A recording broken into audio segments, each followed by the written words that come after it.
Hello जय हिंद दोस्तों, स्वागत है आप सभी का फिर से आज एक नए श्रृंखला के अंदर। और आज की श्रृंखला के अंदर हम लोग यूपी ट्रिपल एससी पेट का जो पेपर होगा 2026 के अंदर उसकी तैयारी को मजबूत करने के लिए हम लोग यूपी ट्रिपल एससी पीटी के मॉडल पेपर को स्टार्ट कर रहे हैं। तो देखिएगा, आज हमारा पहला ही मॉडल पेपर है और जब तक एग्जाम नहीं होगा तब तक हम इन मॉडल पेपर के माध्यम से अपनी तैयारी को जाँचेंगे। तो देखिएगा, आज का हम पहला ही मॉडल पेपर स्टार्ट कर रहे हैं और हमारा आज का पहला ही क्वेश्चन है क्वेश्चन नंबर 1। क्वेश्चन नंबर 1 है, आप लोग आंसर देने का प्रयास कीजिएगा। तो क्वेश्चन नंबर 1 है, आज़ाद हिंद फौज का प्रथम सेनापति था कौन था। इंपॉर्टेंट क्वेश्चन है और ये क्वेश्चन प्रीवियस ईयर में पूछा भी जा चुका है।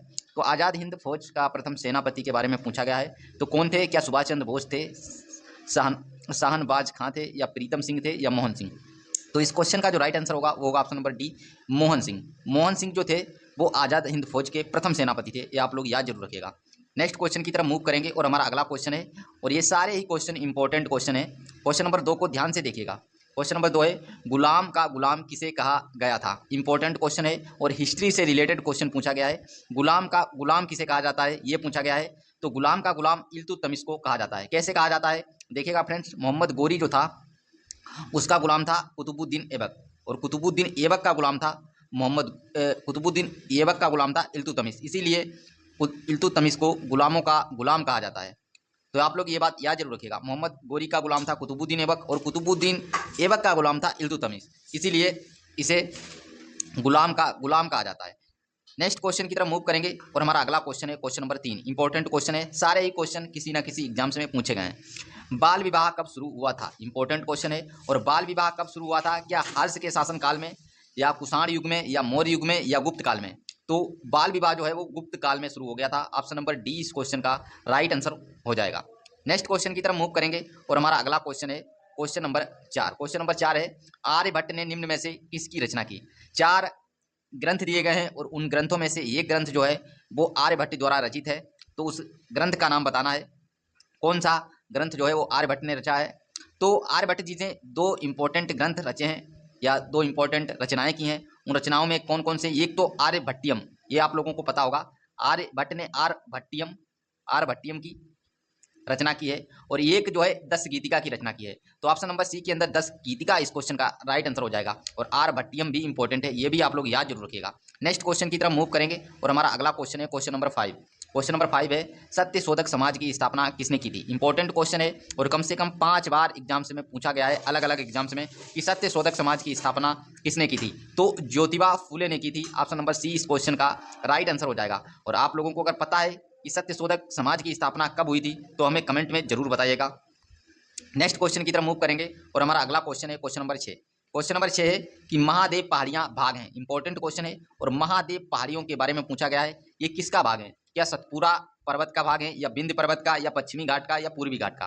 तो महादेव जो पहाड़ियां हैं वो सतपुरा जो रेंज है उसका भाग है। अतः ऑप्शन नंबर ए इस क्वेश्चन का राइट आंसर हो जाएगा। और विंध्य पर्वत से आप लोग ये याद रखिएगा, विंध्य पर्वत श्रृंखला जो है वो हमारे भारत को उत्तर दक्षिण में 2 भागों में डिवाइड करती है। तो ये आप लोग याद जरूर रखिएगा, भारत को उत्तर दक्षिण में विभाजित करने वाली पर्वत श्रृंखला कौन सी है, तो विंध्य पर्वत श्रृंखला है। इसे आप लोग याद जरूर रखिएगा। नेक्स्ट क्वेश्चन की तरफ मूव करेंगे और हमारा अगला क्वेश्चन है क्वेश्चन नंबर 7। क्वेश्चन नंबर 7 है, रोलेक्ट एक्ट किस बार वर्ष आया था। यानी रोलेक्ट एक्ट के बारे में पूछा गया है। रोलेक्ट एक्ट बोल लो या काला कानून बोल लो, ये किस वर्ष आया था ये आप लोगों से पूछा गया है। तो रोलेक्ट एक्ट जो है वो 1919 ईस्वी में आया था और इसे काला कानून के नाम से भी जाना जाता है। 1919 में और 1-2 घटनाएं इंपॉर्टेंट हैं, जैसे कि जलियांवाला बाग हत्याकांड, आप लोग इसे भी याद रखिएगा।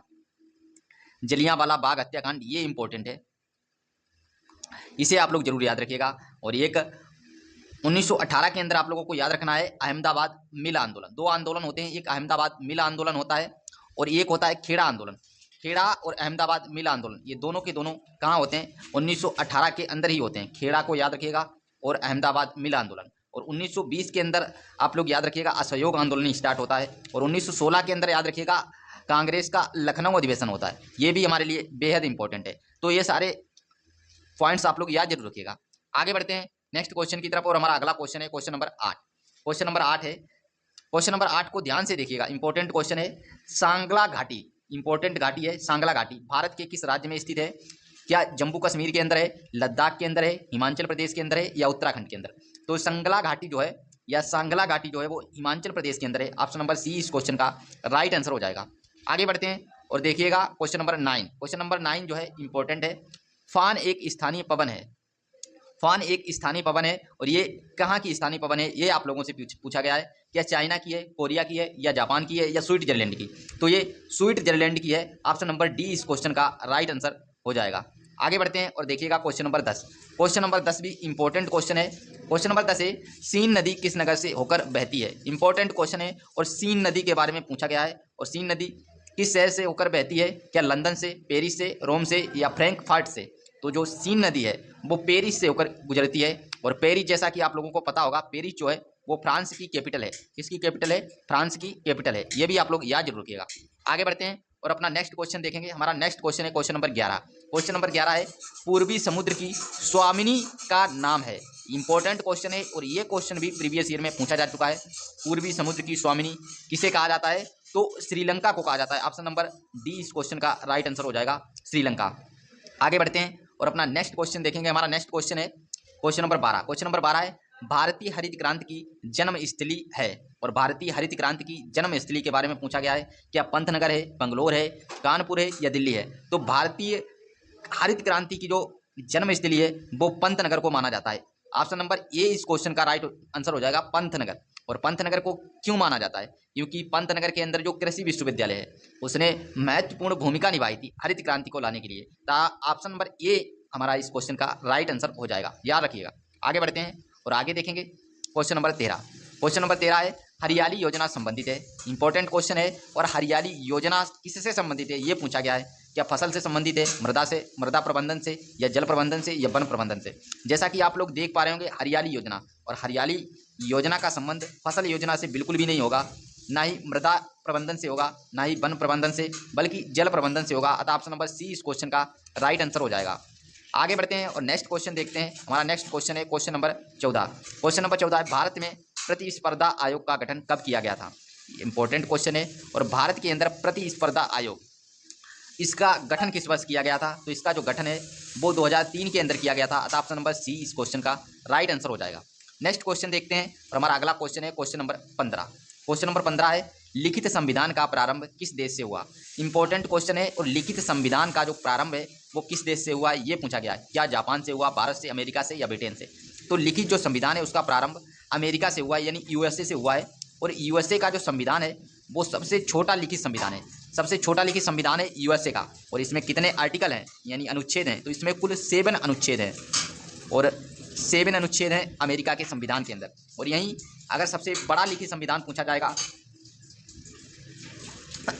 तो सबसे बड़ा जो लिखित संविधान है वो अपने इंडिया यानी भारत का हो जाएगा, इंडिया का हो जाएगा। और इसके अंदर अभी मूल रूप से 395 आर्टिकल हैं, अनुच्छेद हैं। तो आप लोग ये याद जरूर रखिएगा।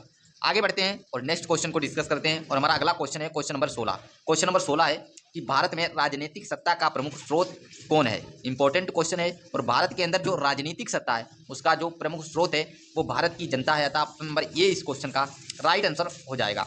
आगे बढ़ते हैं और नेक्स्ट क्वेश्चन देख लेते हैं। हमारा अगला क्वेश्चन है क्वेश्चन नंबर 17। क्वेश्चन नंबर 17 है, कार्य राशि है। कार्य राशि है, कैसी राशि है ये आप लोगों से पूछा गया है। तो कार्य जो है वो अदिश राशि है और कार्य का जो मात्रक होता है वो क्या होता है? जूल होता है। ये भी आप लोग याद जरूर रखिएगा। जूल ना कहकर कहीं पे आप लोगों को लिखा मिलेगा न्यूटन मीटर। तो न्यूटन मीटर भी आप लोगों को लिखा हुआ मिल सकता है, ये भी आप लोग याद जरूर रखिएगा। आगे बढ़ते हैं और नेक्स्ट क्वेश्चन को डिस्कस कर लेते हैं। हमारा अगला क्वेश्चन है क्वेश्चन नंबर 18। क्वेश्चन नंबर 18 है, इंसुलिन में निम्न में से कौन सी धातु मौजूद होती है? इंपॉर्टेंट क्वेश्चन है और साइंस से रिलेटेड क्वेश्चन पूछा गया है। और इंसुलिन के अंदर जो है वो मुख्य रूप से कौन सी धातु मौजूद होती है? क्या टीन, तांबा, जस्ता, या एल्यूमिनियम? तो इंसुलिन के अंदर जो धातु मौजूद होती है वो होती है जस्ता, यानी जेडन, जिंक। जस्ता इस क्वेश्चन का राइट आंसर हो जाएगा, ऑप्शन नंबर सी।